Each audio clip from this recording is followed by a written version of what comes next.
أعوذ بالله من الشيطان الرجيم وبركاته بسم الله الرحمن الرحيم إنا أول بيت أوحي للناس الذي ببركة مباركة كرهه للعالمين صدق الله العظيم وبلغنا رسوله النبي الأمين المتين الكريم ونحن على ذلك من الشاهدين والشاكرين والحمد لله رب العالمين সমস্ত প্রশংসা অনুকীর্তন হামদ ভাজন সেই মহান আল্লাহ পাকের জন্য যে আল্লাহ পাক আমাদের সকলকে আল্লাহর দরবারে এসে আমরা উপস্থিত বা হাজির দিতে পেরেছি তাই সকলে মিলে আল্লাহর দরবারে আমরা শুকরিয়া আদায় করি আর মুহাব্বতের সহিত বলুন আলহামদুলিল্লাহ। তারপরে পরে আমি রবি আকায় আল্লাহর মাদানি তাজদার নূরে নবী প্রেমের ছবি আমি আল্লাহর মুরাল কালিকামুল ওয়ালা নবী মুহাম্মদ রাসূলুল্লাহ সাল্লাল্লাহু আলাইহি ওয়াসাল্লামের প্রতি আহলে বাইতের প্রতি আলে রাসূলের প্রতি দরুদ সালাম বর্ণিত হোক বর্ষিত হোক সকলে বলেন আল্লাহুম্মা সাল্লি আলা সাইয়্যিদিনা ওয়া নাবিয়িনা ওয়া শাফিয়িনা মুহাম্মদ ওয়া আলা আলি মুহাম্মাদিন বারিক ওয়া সাল্লিম সালাতান ওয়া সালামান আলাইকা ইয়া রাসূলুল্লাহ সাল্লাল্লাহু আলাইহি ওয়াসাল্লাম। আসিদানে মুহতারাম, মহান আল্লাহ পাকের পবিত্র কালামুল্লাহ থেকে মহাগ্রন্থ পাক থেকে আয়াতে মুকাদ্দাসা তেলাওয়াত করেছি, খুবই পরিচিত আয়াত। আল্লাহ পাক কোরআন পাকের মধ্যে 4 পারায় বর্ণনা করেছেন যে ইন্না আওয়ালা বাইতা উনজিয়া লিন-নাস, আমি পৃথিবীর মধ্যে সর্বপ্রথম শ্রেষ্ঠ আমি একটি ঘর তৈরি করেছি, পৃথিবীর সমস্ত ঘর চাইতে অতি উত্তম ঘর। সে ঘরের নাম কি? সেটা কিসের জন্য? লিন-নাস, মানুষের জন্য। কি করবে মানুষ? বিবারাকাতিন মুবারাকাতিন, এটা অতি বরকতময়, অতি মর্যাদাময়, অতি উত্তম। আর খোদাও যেটা আয়াত বলি, যেটা তোমাদের রব্বুল আলামিন তোমাদেরকে হেদায়েত দেওয়ার জন্য ওই ঘর বানিয়েছে বলে বলছে। এবার আপনি আমি প্রশ্ন হতে পারে যে এমন কোন ঘর পবিত্র আল্লাহ বানিয়েছে যেটা সারা পৃথিবীর ঘরের চাইতে অতি উত্তম ঘর? এটা কোরআনের পাকের তর্জমা। তাফসীরের দিকে যাবেন, ব্যাখ্যার দিকে যাবেন, শানে নুজুলের দিকে যাবেন, আল্লাহ পাক বলেন সারা পৃথিবীর চাইতে অতি উত্তম ঘর, সারা পৃথিবীর চাইতে বরকতময় ঘর, সারা পৃথিবীর চাইতে সবচেয়ে ভালো ঘর যে ঘরের নাম হলো কাবা বাইতুল্লাহ। সুবহানাল্লাহ। কাবা অতি উত্তম ঘর। কেন অতি উত্তম ঘর? এই কারণে যে আল্লাহ রাব্বুল আলামিন বলেন যে কাবা বাইতুল্লাহ সাইয়্যিদনা আদম থেকে নিয়ে আমার পয়গম্বর আলাইহিস সালাম পর্যন্ত তারা নিজের হস্তে তৈরি করেছে। আর যখন কাবা বাইতুল্লাহ ইব্রাহিম পয়গম্বর তৈরি করলেন, তৈরি করার পর ওই সময় আমার নবী পাক সাল্লাল্লাহু আলাইহি ওয়াসাল্লাম কাবাকে লক্ষ্য করে আমার আল্লাহ রাসূল হাদিসে পাকের মধ্যে বলেছেন ইলা নাযারাতু কাবাতু ইলা ইবাদাতু, yani কাবা শরীফের দিকে নজর করে দেখাও ইবাদত জন্য বলে। সুবহানাল্লাহ। কাবাকে দেখা ইবাদত, কাবাকে স্মরণ করা ইবাদত, কাবার প্রতি মহব্বত করা ইবাদত। কাবার প্রতি যদি কেউ হুরমতি করে তার ঈমান থাকবে না। যেমন ছোট্ট একটা হাদিসে দেখা মিশকাত শরীফের হাদিস 213 পৃষ্ঠার মধ্যে আছে যে আল্লাহর নবী সরকারে মদিনা একদিন আসরের নামাজ পড়ে বাইরে ঘুরতে যাচ্ছে। তো মদিনাতুল মুনাওয়ারায় একটি ফাঁকা ময়দানে একজন ইমাম 4 জন ব্যক্তি মুক্তাদি নামাজ পড়ছে, yani 4 জন মুক্তাদি হয়েছেন, একজন ইমাম হয়েছে। নবী আমার থমকে দাঁড়িয়ে গেলেন। নামাজ যখন শেষ হয়ে গেল আল্লাহর নবী বলছেন তোমরা নামাজ পড়লে তো? হ্যাঁ। তখন মুক্তাদিকে আল্লাহর নবী বলছেন তোমরা নামাজকে দ্বিতীয়বার দোহরিয়ে দাও, দ্বিতীয়বার পড়ো। তেরাবিরা বলছেন ইয়া রাসূলুল্লাহ ইয়া হাবিবাল্লাহ, আমাদের 4 জনের মধ্যে যে ব্যক্তি জ্ঞানী, কোরআন জানে এবং সলেহ ব্যক্তি, ভালো মানুষ, তো আমরা নামাজ কেন বহরাবো? নবী পাক বলছেন তোমরা বহরিয়ে নাও, নবী যে কথাই বারবার বলছেন। এরাবিরা বলতে হুজুর আপনাকে বলতে হবে। আল্লাহ নবী সরকার মদিনা বলছেন তুমি যাকে ইমাম করেছো ওই ইমাম একদিন কাবা শরীফের দিকে মুখ করে ছুটে ফেলেছে। তাহলে মশলা কি হবে? যে কাবার দিকে ছুটু করে যদি কেউ ফেলে, ছুটু ফেলে, তো সেই ইমামের পেছনে নামাজ হবে না, নামাজ পড়তে হবে। তো ওই কাবা বাইতুল্লাহ এত মর্যাদাময় ঘর, আল্লাহ নবী বলছেন সারা পৃথিবীতে তুমি যেখানে নামাজ পড়ো একই সওয়াব পাবা। সে তুমি জঙ্গির ইজতেমায় পড়ো, ফঙ্গির ইজতেমায় পড়ো, আরো তুমি ইজতেমায় পড়ো, অনেক অনেক মৌলবীরা দেখুন বলছে যে জঙ্গিতে ইজতেমায় নামাজ পড়লে নাকি 2 রাকাত নামাজ পড়লে নাকি 50,000 ওয়াক্তের সওয়াব পাওয়া যায়। নাউজুবিল্লাহ। আল্লাহ পাকের নবী বলছেন পৃথিবীর মধ্যে যদি বাড়িতে নামাজ পড়ো মসজিদে, তুমি এই মসজিদে যে নামাজ পড়বা এই নেকি পাবা। তুমি তুর্কিস্তানের মসজিদে যাবা, যে নামাজ পড়বা ওই নেকি পাবা। পৃথিবীর যে কোনো মসজিদে, যে কোনো কর্নারে তুমি নামাজ পড়ো একই সওয়াব পাবে। কিন্তু পৃথিবীতে 2টি জায়গা আছে, একটির নাম হলো কাবা বাইতুল্লাহ আর একটির নাম হলো মসজিদে নববী। আমার আকার নবী মুস্তাফা বলেন যদি কাবা বাইতুল্লাহ কোন ব্যক্তি সুবহানাল্লাহ 2 রাকাত নফল নামাজ আদায় করে তো 1 লক্ষ নামাজের সওয়াব পাবে। সুবহানাল্লাহ। আর মদিনা শরীফের ওই সওয়াব। তাছাড়া পৃথিবীর কোন ইজতেমা বলেন, কোন মাজমুআ বলেন, কোন বড় জলসা বলেন, একই সওয়াব এরকম মসজিদে পড়বে। যদি কেউ বলে থাকে যে কোন 50 রাকাতের হাজার সওয়াব পাবে, নাউজুবিল্লাহ, গুনাহে কাবিরা করবে, তওবা করবে। আল্লাহর নবী বলেছেন তারা পৃথিবীতে 2টি মসজিদ আছে যার মধ্যে নামাজ পড়লে বেশি সওয়াব।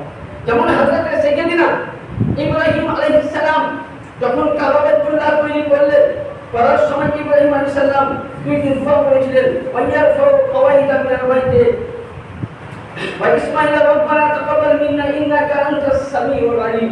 ইব্রাহিম আলাইহিস সালাম আল্লাহর কাছে হাত দুখানা উত্তোলন করে যখন কাবা তৈরি করলেন, তখন আল্লাহকে বলছেন রব্বুল আলামিন আমরা তোমার জন্য কাবা করলাম হুকুমে, বান্দাদের জন্য হুকুমে কাবা করলাম। বান্দারা ইবাদত করবে, বান্দারা নামাজ পড়বে, আল্লাহ তুমি তাদের সাথে সাথে ইব্রাহিমের দোয়াগুলো কবুল করে নিও। বেরাদার মিল্লাত ইসলামিয়া ইব্রাহিম আলাইহিস সালাম শুধু এটা দোয়া করেনি, কোরআন বলতেছে রব্বানা ওয়াবাস ফীহিম রাসূলাম মিনহুম ইয়াতলু আলাইহিম ওয়াইয়াল্লিমুল কিতাবা ওয়াল হিকমাতা ওয়া ইউযাক্কিহিম ওয়া ইউআল্লিমুল কিতাবা ওয়াল হিকমা।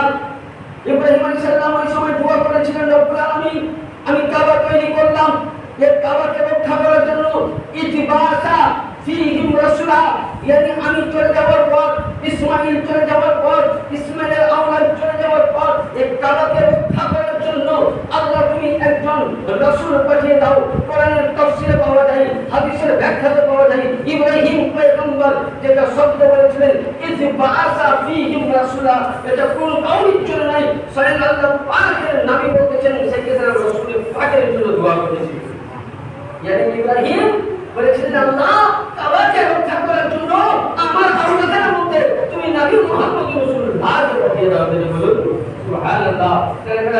কাবা এত মর্যাদাময়, এই কাবার প্রতি মুহাম্মদ রাখাতে ইবাদত, কাবাকে বুশা দেওয়ার ইবাদত, কাবাকে চুমুর খাওয়ার ইবাদত, কাবার প্রতি ভালোবাসা দেওয়ার ইবাদত। কিন্তু কাবার দিকে ভুল করে করবেন, পশ্চিম দিকে বা কাবার দিকে পা করবেন না, থুতু ফেলবেন না, কাটা করবেন না, পেশাব করবেন না। কাবার প্রতি যদি এক চুল পরিমাণ বিয়াদবি করেন বেরাদার, সঙ্গে সঙ্গে আপনার আমার ঈমান খানা চলে যাবে। আমিনান নাসি মান ইয়াকুলু আমান্না বিল্লাহি ওয়া বিল ইয়াউমিল আখির ওয়া মা হুম বিমুমিনিন। হে বান্দারে ভাবছি আমিনান নাসি মান ইয়াকুলু আমান্না বিল্লাহি ওয়া বিল ইয়াউমিল আখির, যে আমার কাছে ঈমান আছে, আমার কাছে সবকিছু আমল আছে, কিন্তু এমন ভাবে বেহুরমতি করার কারণে এমন ভাবে তোমার ঈমান খানা চলে যাবে যে ঈমান খানা বুঝতেই পারবে না। তারপর সর্বপ্রথম আমরা আকার মুস্তাফা বলছি কিয়ামতের ময়দানে যেদিন আল্লাহ পাক সর্বপ্রথম আমাকে উঠাবে, তার ইতিপূর্বে কাবাকে আল্লাহ পাক সাজিয়ে আমার রাসূলের দরবারে পৌঁছানো হবে। যেটা বলেছে সুবহানাল্লাহ। হাদিস বলতেছে যে রাসূলের পাকের দরবারে কাবাকে সর্বপ্রথম নবী কিয়ামতের দিনে উঠবেন। ওই সময় কাবা বাইতুল্লাহকে আল্লাহ পাক সাজিয়ে পাঠিয়ে দিবেন কোথায়? নবী পাকের দরবারে, কাবা বাইতুল্লাহ গিয়ে রাসূলের পাকের দরবারে সুবহানাল্লাহ ওয়া বিহামদিহি সালাম পেশ করবে। আর আল্লাহ পাকের নবী বলছেন ওই কাবাতুল্লাহকে আমি সঙ্গে করে নিয়ে ময়দানে মেহশরে আসবো যদি বলুন সুবহানাল্লাহ। তাহলে বেটা তার লোক কবি বলেছেন সামনে তো সর ঝুকায়া है काबा के सामने काबा झुका है गुंबदे खजरा नबी मुस्तफा के सामने তাহলে এখন কাবাকে আমরা মর্যাদা করব কিন্তু আমাদের খেয়াল করব যে আমরা কাবা মর্যাদা করতে পারি নামাজ পড়ি কাবা কেন করা হচ্ছে আমাদের ইবাদত করতে এটা আজকে আমাদের সামনে একটা মাস আসছে যে মাসটা হলো খুবই অতি উত্তম মাস জিলহজ মাস যাকে আমরা কুরবানি বলে শব্দ করি আমরা প্রত্যেকেই ভাবি যে আমরা কুরবানি দিয়ে দিলাম জিলহজের কুরবানি পালন করে দিলাম আর বাস হয়ে গেল না ব্রাদার কুরবানি করার নাম আগে মুসলমান নয় সর্বপ্রথম আল্লাহ পাক আপনাকে কিয়ামতের ময়দানে প্রশ্ন করবে না কবরে আপনার প্রশ্ন হবে না আপনার হাসরে প্রশ্ন হবে না আগে সর্বপ্রথম কবরে আপনার প্রশ্ন নামাজ নিয়ে প্রশ্ন হবে আপনার কবরে সর্বপ্রথম ঈমান নিয়ে প্রশ্ন হবে কবরে সর্বপ্রথম নামাজ কত পড়েছেন ঈমান কেমন রেখেছেন কবরে আপনার প্রশ্ন হবে না যে ভাই তুমি কত বড় তুমি দুম্বারে ভাই করেছিলে কারণ কুরবানি করা এটা আমার আকা নবী মুস্তাফা মুহাম্মদ রাসূলুল্লাহ সাল্লাল্লাহু আলাইহি সাল্লাম বলেছেন যে প্রত্যেক সাহাবায়ে কেরাম আল্লাহর নবী সরকারে মদিনা সরকারে দু আলম সাল্লাল্লাহু আলাইহি সাল্লামের দরবারে আসলেন আল্লাহর নবী আমার সাহাবীকে বললেন এ সাহাবী বলরা তোমাদের কাছে কিছু মশলা আলোচনা করব তো নবী পাক বললেন নবী পাক বললেন হুজুর বলুন আল্লাহর নবী বলেন তোমরা কুরবানি করো এটা বুখারী শরীফ তো কুরবানি করো কি পাবো নবী বলেন এটা সর্বপ্রথম তোমাদের পিতা সেক্ষেত্রে আদম ইব্রাহিম আলাইহিস সালামের সুন্নাত পালন করা হবে আর দুই নম্বর যে তোমরা জানোয়ারটা জবাই করবা সেই জানোয়ারটা তোমার কি হবে প্রতিটা লুম বরাবর 10টা করে নেকি পাওয়া যাবে বলেন সুবহানাল্লাহ আর আর ওই জানোয়ার কিয়ামতের ময়দানে তোমার নাজাত হবে তাহলে এখানে সমস্যা বোঝা যাবে যে একটা কুরবানি আমি হালাল ইনকাম করে হালাল পয়সা দিয়ে রোজগারের পয়সা দিয়ে আমি কুরবানি করলাম আর ওই কুরবানির জানোয়ার কাল কিয়ামতের ময়দানে চামড়া খুর সমেত নিয়ে জানোয়ার হয়ে উঠে আপনাকে পুলিশেরা পার করবে আপনাকে সাহায্য করবে একটা কুরবানির জানোয়ার যদি সাধারণ মানুষকে সাহায্য করতে পারে সাফায়াত করতে পারে তাহলে বলুন ব্রাদার নবী মুহাম্মদ রাসূলুল্লাহ সাল্লাল্লাহু আলাইহি সাল্লাম উম্মতে মুহাম্মাদীকে কেন সাফায়াত করতে পারে না দেখবেন এখন অনেক মোল্লা বেরিয়ে বলে নবী সাফায়াত তো নিজেই করে না তো উম্মতকে কি সাফায়াত করবে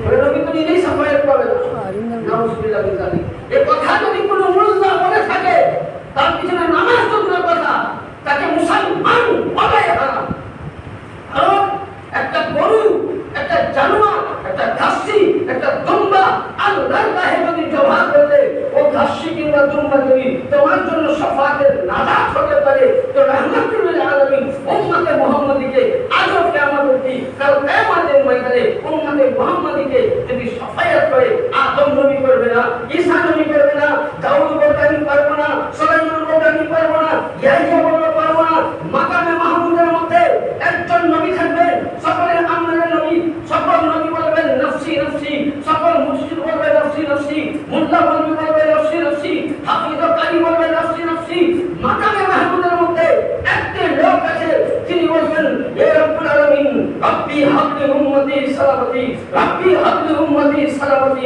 হে খোদা তোমার কাছে আজকে আমি নিজের জন্য চাইছি না আজকে আমার পরিবারের জন্য নয় আজকে কোন নবীর জন্য নয় তুমি বলেছো আল্লাহ সাউফা ইউতিকা রব্বুকা ফাদরকা হে মেহেরবানি এত দিব তুমি কিয়ামতে রাজি হবে আল্লাহ যদি তুমি আমাদের দিতে চাও তো সমস্ত আমার উম্মতকে তুমি বখশিয়ে দাও সুবহানাল্লাহ নবী ছাড়া আমাদের সাফায়াত করতে কেউ নাই এবার কোরবানি সম্বন্ধে একটা মশলা বলি শুনবেন যেমন আয়েশা সিদ্দিকা মুসলিম শরীফের হাদিসে বলেছে যে নবীর পাকে উম্মত yani বানিয়ে আদম আলাইহিস সালামের আওলাদ যারা আছে কুরবানি দিনে অন্য যখন কেউ মালিকের হিসাব কুরবানি করে আর অন্য মালিকের হিসাব যদি কুরবানি করে বাকি মনে করে যে অন্য দান করব তো কারণ প্রথমে সর্বপ্রথম মালিকের হিসাব যে গরু জবাই করলো, বলছে কোরবানি দিনে সবচেয়ে বড় নাকি যে আল্লাহর রাহে ইয়ানি একটা জানোয়ারকে জবাই করলো, এটা রক্ত জমিনে পড়া মাত্র সঙ্গে সঙ্গে আল্লাহর দরবারে কবুল হয়ে যায়। সুবহানাল্লাহ। আর সেদিন আপনি যত দান করবেন, কোটি কোটি টাকাও যদি দান করে দেন, সে দান হয়তো আপনার কবুল হতেও পারে কিংবা না হতেও পারে, গ্যারান্টি নাই। কিন্তু কোরবানির দিনে আপনার যেটা কোরবানি করবেন সেটা কিন্তু আল্লাহর রাহে কবুল হয়ে যাবে। এবার কোরবানি করতে গেলে আমাকে কি করতে হবে? আপনারা প্রত্যেকে জানি মুসলমান দাবি 7টা ভাগ হয় গরুর মধ্যে, গরু নিখুঁত যায় এবং পয়সাটা হারায়। শুধু গরু নিখুঁত দেখতে হবে, পয়সা হারায়। এবার কিছু মশলা হচ্ছে রাখতে হবে। যেমন ধরুন যদি বাটপাড়ি করা পয়সা থাকে, 6 জনের হালালি রিক্সা টাকা পয়সা, টোটো যাওয়া পয়সা, আর 1 জনের বিদ্যুৎ হয়তো দেখা গেল 4000 টাকা লাগছে, 4000-এর মধ্যে 3,939 টাকা একদম হালালি, আর 1 টাকা ভরা আছে কোন বাটপাড়ের পয়সা, টিকিটবাজির পয়সা, সুদের পয়সা, জুয়ার পয়সা। ওই 1 টাকা খাটার কারণে 7 জন পয়সাতে কোরবানি দিবেন, সব কোরবানি বরবাদ। জানি বুঝা গেল? কারণ আমি বলি না, নবী মুস্তাফা বলছে, কি বলেছেন নবী পাক, যদি কোন সুদখোর কোরবানি দেয় তার কোরবানি জায়েজ হবে না। কারণ সুদখোর মুসলমান নয়, গাঁজাখোর মুসলমান নয়, তারিখোর মুসলমান নয়, টিকিটবাজি মুসলমান নয়, এদের কোরবানি দেওয়া হারাম। কোরবানি দিতে গেলে তওবা নসুহা করতে হবে, আর এদের সঙ্গে কোরবানি দেওয়া যাবে না। এদের সঙ্গে যে কোরবানি দিবে সব কোরবানি বাতিল হয়ে যাবে। 1 নম্বর। 2 নম্বর, গোশতের ভাগা। আপনাদের কেমন কি আমি জানি না, মাসলা শুনে গোশত 3 ভাগ হয়। 1 ভাগ নিজের, দ্বিতীয় ভাগ হলো আত্মীয় স্বজন, তৃতীয় ভাগ হলো মিসকিনদের। এটা হলো মাসলা। এবং নবী পাক আরো বলেছেন, যদি তোমার ফ্যামিলির মধ্যে মেম্বার বেশি হয়, এখানে তোমার মেম্বার বেশি হলে হয়তো তুমি একটা ভাড়া দিয়েছো কোন রকম, আর মেম্বার বেশি, তো যদি মনে করো যে আমি একটা ভাড়া বিলি করবো আর 2টা আমি ভক্ষণ করবো, জায়েজ আছে, জায়েজ আছে, যদি মেম্বার বেশি। কিংবা মশলা আছে, আপনাকে বলতে টাকা। এবার আমরা অনেক জায়গাতে বলি, আপনাদের যদি কেমন নিয়ম করতে বলি, নিয়ম আছে যে আপনি কোরবানি দিলেন, কোরবানি দেওয়ার পর ওই যেটা গরিবের মাংস একমাত্র গরিবকে বন্টন করবে।